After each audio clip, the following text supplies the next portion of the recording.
오늘도 주의 전에 올라오신 여러분을 주님의 이름으로 환영하고 축복을 드립니다. 야곱은 13년 동안 헤어졌던 요셉을 만나게 됐지요. 그리고 눈물의 상봉을 함께 합니다. 그 이후에 이스라엘 백성들, 야곱의 가족 70명은 애굽의 고센 땅에 머무르게 되어집니다.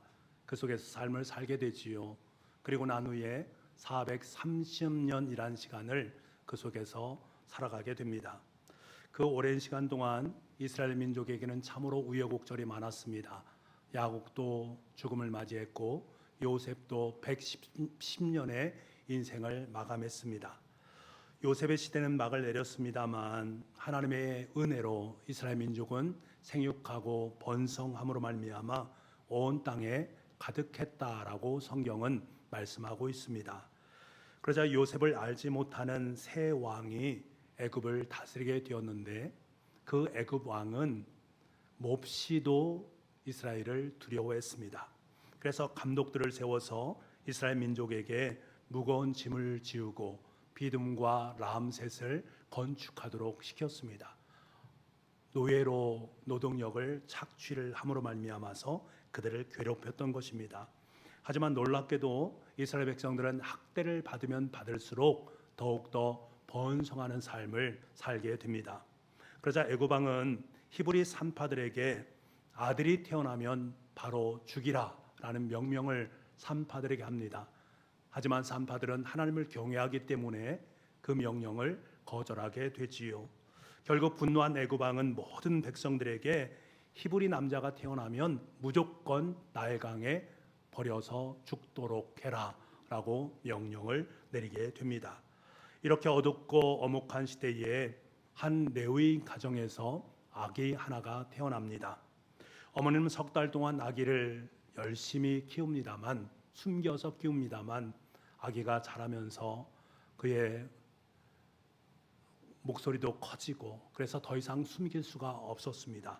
그래서 결국 갈대 상자를 가져다가 역청과 나무진을 칠하고는 아기를 담아서 나일 강가에 그 배를 띄우게 됩니다. 마침 그때 바로 왕의 딸이 목욕을 하러 나일강에 왔다가 갈대 쌓여 있는 상자를 보게 되지요.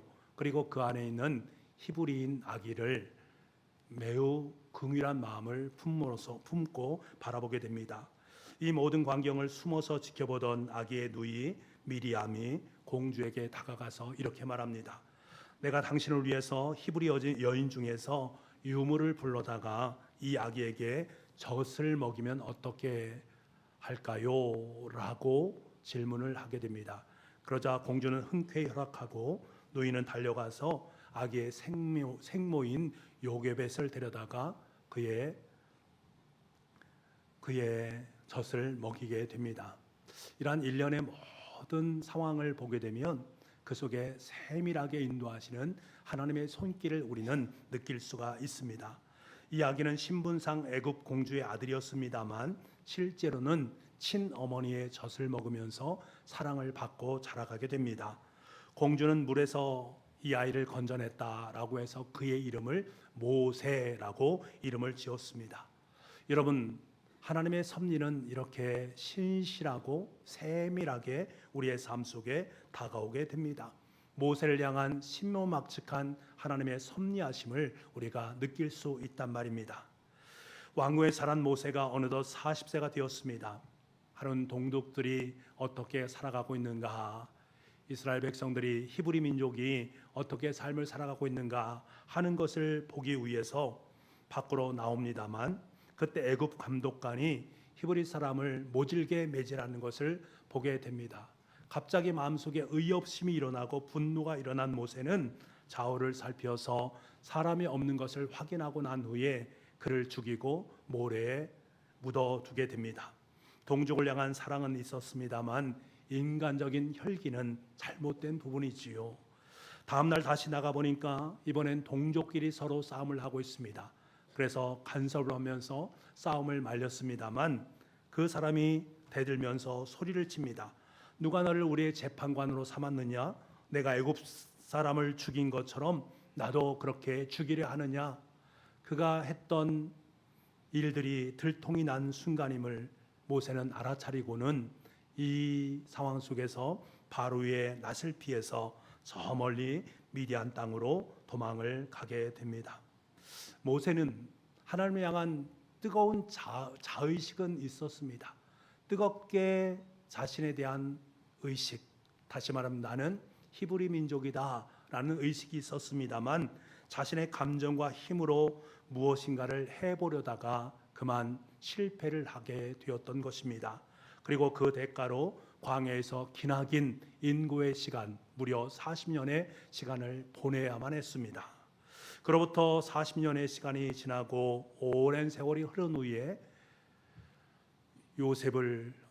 모세를 죽이려는 애굽 왕이 이제 죽음을 맞이하게 됩니다. 이스라엘 자손들은 고된 노동 속에서 탄식하면서 하나님께 부르짖게 되어지고 그 하나님에 대한 부르짖음이 하나님께 상달이 되어집니다. 그때 하나님께서는 힘이 없는 노인 대신 이 모세 80세의 노인을 하나님의 거룩한 부르심에 동참을 시킵니다. 그 소명장이 우리가 함께 읽은 본문의 말씀이란 말입니다. 하나님은 왜 이 모세를 40년 동안 광야에서 지내게 했을까? 광야는 사람을 보는 곳이 아니라 하나님을 바라보는 곳입니다. 내 힘을 의지하지 아니하고 하나님만 의지할 수 있도록 겸손하게 만들어가는 그 곳이 바로 광야라는 곳입니다. 모세는 거친 광야에서 양을 치면서 목동 되시는 하나님의 마음을 마음속에 품을 수 있었고 이스라엘 민족을 향하신 하나님의 애끓는 마음을 마음속에 품을 수 있었던 시간입니다. 하나님의 마음이 이런 마음이구나라는 것을 알게 되었단 말입니다. 어느 날 모세는 양떼를 몰고 광야 서쪽에 있는 하나님의 산 호렙, 우리가 잘 알고 있는 시내 산에 이르게 되어집니다. 그런데 모세는 그곳에서 이상한 광경을 목격을 하게 되지요. 가시덤불인 떨기나무에 불이 붙었는데 그 떨기나무가 금방 타서 재로 변해야 되는데 계속해서 불꽃이 일어난 모습을 보게 됩니다. 너무나도 신기하게 여긴 모세가 가까이 가게 될 때에 그 사이에서 하나님께서는 모세에게 말씀을 하십니다. 모세야, 모세야, 이리로 가까이 오지 마라. 내가 선 곳은 거룩한 땅이니 내 발에서 신을 벗으라 라고 모세에게 하나님은 말씀을 하십니다. 내 발에서 신을 벗으라. 여기에서 주는 영적인 의미는 대단히 중요한 의미를 내포하고 있습니다. 어떤 의미가 있을까? 먼저는 무릎을 꿇는 것입니다. 이스라엘 백성들에게 신을 벗는다라는 것은 가장 공경하는 사람 앞에서 무릎을 꿇기 전에 신을 벗는 것입니다. 그러니까 하나님 앞에서 마음을 다해서 꿇는 모습을 우리는 생각을 하면 되겠습니다. 모세는 그렇게 하나님 앞에 마음을 꿇었던 거지요. 둘째로는 온전한 복종에 대한 부분입니다. 당시의 종들은 신발을 신지 않았습니다. 신을 벗는다라는 것은 주님, 오늘부터 저는 하나님의 종입니다. 제 생각을 내려놓고 하나님의 생각에 맞추어서 삶을 살겠습니다. 내가 종으로 삶을 살겠다라는 선언이 신발의 벗음 속에 있다라는 것들입니다. 그리고 셋째로는 과거와의 단절입니다. 지금까지 묻혀온 세상의 먼지와 상처, 분노와 억울함이 묻은 그 신발을 벗어 번지겠다. 애굽에서의 40년, 광야에서 40년 묻은 그 신발에 있는 모든 것들을 다 내어놓겠다. 다 벗어버리겠다.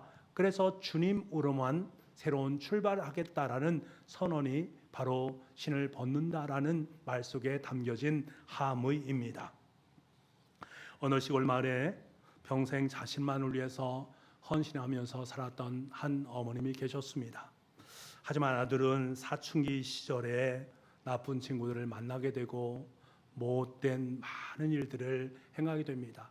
그리고 급기야 다른 사람의 물건을 훔침으로 말미암아서 경찰서에 들어가게 되어집니다. 이 소식을 들은 어머니는 자다 말고 신도 지대로 신지 못하고 다 낡아빠진 짝짝이 슬리퍼를 끌고 경찰서로 달려가게 됩니다. 경찰서에 달려가 보니 아들이 푹 머리를 숙이면서 엄마를 맞이하는 모습을 보게 됩니다. 그때 아들은 어머님을 바라보면서 볼 면목이 없는 그 상황 속에서 어머님의 발끝을 보게 됩니다. 그때 아이의 눈에 들어온 것은 어머니의 눈물이 아니라 그 발끝에 있는 어머님의 맨발과도 같은 슬리퍼를 착용하고 있는 모습, 다 터져버린 어머님의 낡은 신발, 그리고 상처투성이인 맨발을 만나게 된단 말입니다. 어머니는 피해자 앞에서 무릎을 꿇고 눈물을 흘리면서 제가 제 자식을 잘못 양육했습니다. 제가 잘못했습니다. 용서해 주십시오. 제가 잘 교훈하겠습니다. 라면서 처절하게 빌고 있는 상황 속에 있습니다. 아들은 가슴이 너무나 많이 찢어졌습니다. 아들은 그날 어머니의 눈물과 그 낡은 신발을 보면서 내가 이렇게 살아서는 안 되겠구나 하는 마음의 결심을 하게 됩니다. 어머님은 아들의 손을 잡고 나오면서 조용히 이렇게 말을 합니다. 아들아, 지나간 모든 일들은 다 잊자. 이제 새로운 신을 신고 똑바로 걸어가면서 나와 함께 살아가지 않으련. 어머니는 자식의 허물을 덮기 위해서 자신의 체면이란 신발을 다 던져버리면서 상대방에게 자신의 모든 것을 내어놓았습니다. 여러분, 하나님께서 모세에게 신을 벗으라 하신 것도 바로 이러한 사랑의 마음이 그 속에 담겨져 있는 것입니다. 모세야, 내 부끄러운 과거의 신발, 실패의 신발, 이제 네가 그것을 감당할 수 없으니 그것을 나에게 벗어주고 내가 그것을 감당할 터이니 너는 나와 함께 내 품에 안겨서 나와 함께 나의 일을 행하자 말씀하시는 것입니다.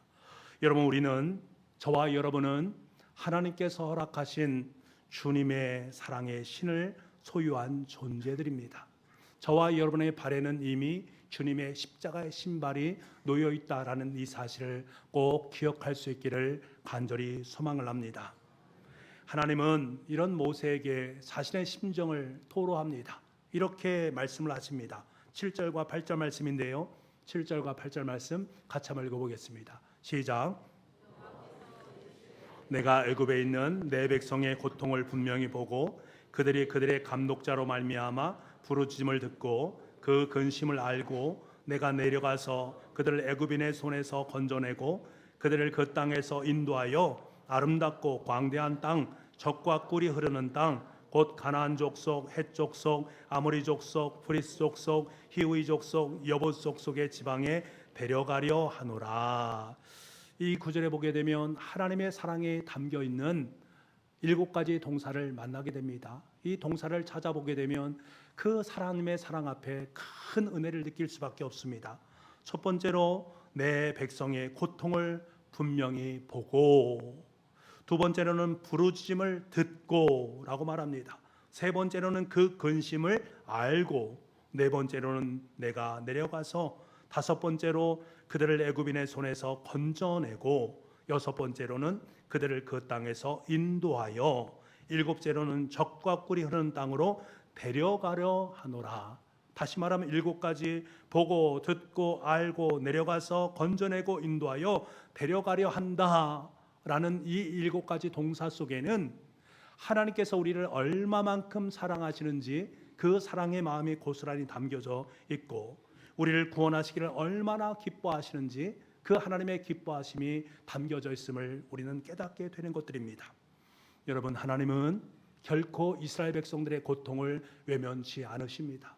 저와 여러분의 인생의 고통을 절대로 외면하지 않으시는 분이십니다.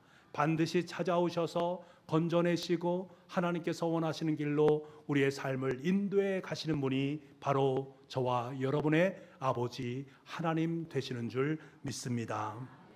하나님께서 왜 모세를 이렇게 부르실 수밖에 없었을까? 왜 모세를 부르신 것일까? 그 이유는 바로 내 백성을 구원하는 일이다라는 것을 사명으로 주시기 위함입니다. 마찬가지입니다. 저와 여러분을 부르신 그 이유 또한 동일합니다. 모세에게 주셨던 사명은 비록 죽어가는 영혼 이스라엘 백성들을 살리는 구원의 사명이었음을 우리는 압니다. 우리 역시 생명을 구원하시기 위해서 저와 여러분을 부르셔서 생명의 귀한 사역자로 우리를 부르셨다라는 것을 알아야 됩니다. 이 엄청난 소명 앞에서 모세는 하나님께 묻는단 말입니다. 내가 누구이기에 바로에게 가며 이스라엘 자손을 인도하여 내리까? 내가 누구이기에? 내가 누구입니까? 라는 질문을 하는 것을 보게 됩니다. 내가 누구입니까? 내가 누구이기에 바로에게 가서 이스라엘을 구원한단 말입니까? 모세는 자신이 누구인가 몰라서 이렇게 물은 것입니까? 아닙니다. 하나님이 저에게 사명을 주셨는데 이 사명을 감당할 그릇이 되지 못합니다. 하나님의 사명에 합당한 자가 아닙니다 라는 것을 이야기하는 장면이란 말입니다. 여러분, 출애굽의 위대한 역사는 누가 감당할 수 있겠습니까? 아마 40년 전에 모세였다면 하나님 제가 하겠습니다. 하나님 제가 할 수 있습니다. 제가 아니면 과연 그 일을 감당할 수 있겠습니까? 이 출애굽의 위대한 일을 제가 감당할 수 있습니다. 의협심에 그는 그것을 하나님 앞에 말을 했을 겁니다만 이제 모세는 자신의 모습을 안단 말입니다.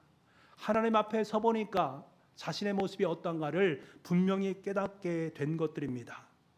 여러분, 하나님의 일은 내가 할 수 있다, 내가 능력이 있다라고 해서 그 일을 행하는 것이 아니란 말입니다.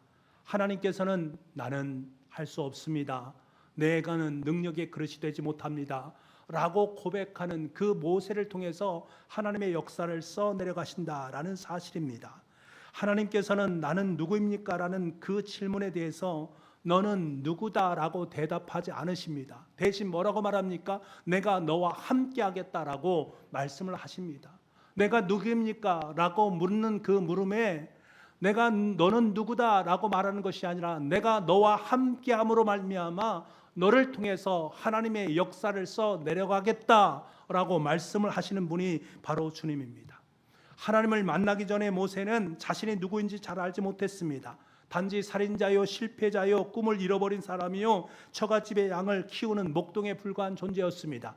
그런데 하나님을 만나놓고 보니까 자신의 존재가 어떠한 것인가 라는 사실을 분명히 깨닫게 됩니다. 내가 얼마나 부족한 사람인지, 그럼에도 불구하고 나와 함께 하신 하나님께서 나를 통해서 역사하신다라는 사실을 깨닫게 되는 것입니다. 나는 쓸모없는 인간이 아니라 할 수 있는 인간, 하나님께서 내 삶 속에 무엇인가를 허락하시기를 원하시는 소명의 존재라는 것을 정확하게 인식하게 되는 것입니다. 하나님을 만나고 나니 모세의 지난 80년의 그 시간은 버려진 것이 아무것도 없다라는 것을 비로소 깨닫게 됩니다. 엄혹한 시절에 출생했고 죽음을 피해 갈대상자에 버려졌고 바로와의 공주의 만남을 통해서 나일강에서 건져내어서 바로 왕궁에서 생활했고 애굽 사람을 죽임으로 말미암아 도망을 쳐서 미디안 광야에서 40년 동안 생활했고 이 모든 시간 하나하나가 헛된 시간이 아니라 우연의 시간이 아니었다라는 것을 분명히 자각하게 됩니다. 하나님께서 모세를 이스라엘 민족의 지도자로 가르치기 위한 40년의 하나님의 훈련의 시간이었음을 깨닫게 되는 것들입니다. 자기 자신의 정체성을 분명하게 발견한 것입니다. 이것을 발견한 사람은 자신의 과거와 현재와 미래의 모든 것이 너무나도 오묘하신 하나님의 섭리와 경륜 가운데 있다는 것을 깨닫게 되는 것입니다. 저와 여러분의 삶의 자리가 지금 이 자리에서 돌아보건대 하나님께서 과거의 여러분의 삶을 이끌었던 그 모든 하나하나의 여정 속에 담겨져 있는 하나님의 섭리와 하나님의 경륜을 볼 수 있는 은총이 있어야 됩니다. 내가 누구인가를 분명히 깨닫게 되면 그것이 하나님의 섭리였구나, 그 속에 하나님의 놀라운 역사하심이 있었구나, 나를 인도하시고 나를 이끌어 주기 위한 하나님의 계획이 바로 그것이었구나 하는 것을 우리는 고백할 수밖에 없습니다. 미국의 무디 목사님, 모세의 120년의 인생을 이렇게 멋지게 요약을 했습니다. 그가 이렇게 요약했습니다. 처음 40년은 I am somebody, 나는 대단한 사람입니다 라고 말했단 말입니다. 그 다음 40년은 I am nobody, 나는 아무것도 아닙니다.